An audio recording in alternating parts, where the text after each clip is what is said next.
Good morning and welcome to On the Scene News, where we bring you news as it happens. I'm Tom Beige. Today's story brings us to the recent murder of John Doe. On the scene, we have Cletus Bighorn. Cletus? Hi, Tom. Thanks for calling back on me out here in the field. I'm standing in a parking lot with a man who has just committed an act of murder. Your name, sir?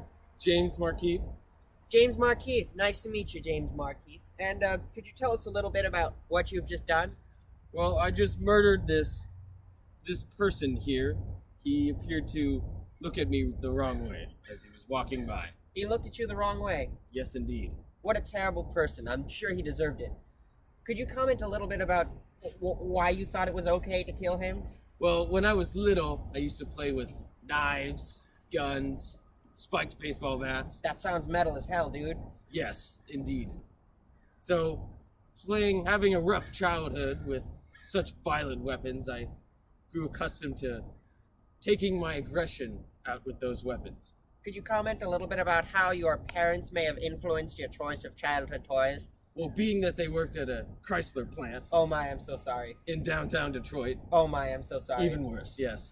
True. Yeah, so being that they did that, such horrid deed, my childhood was very abusive, and it led me to take such actions here today. Very interesting. Could you comment a little bit about how maybe playing with violent toys as a child has shaped your worldview on violence itself? Well, when I was little, playing with those weapons brought such satisfaction, and when I grew older, it wasn't the same playing with toys. Very interesting. So now I use real weapons. Very kinky. Indeed. Now, if you'll excuse me, I've got other business to attend to.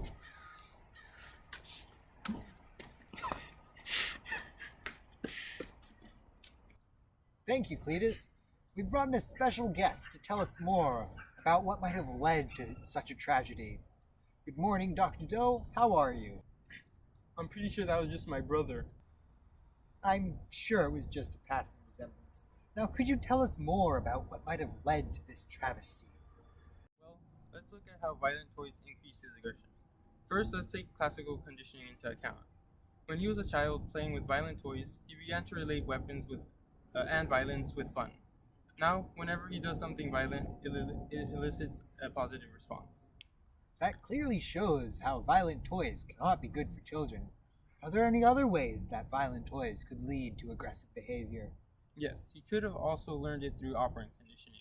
For example, if he was playing with violent toys with his peers, whenever he did something violent, he would receive positive reinforcement and encouragement from his friends.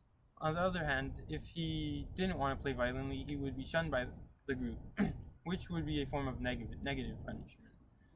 This would cause him to associate aggressive behavior with acceptable behavior. Not looking good for the toys. Could you tell us one last way that toys could lead to this aggressive behavior? The last form of learning that can be applied is observational learning. When watching his parents act violently, he would replicate behavior when playing with toys.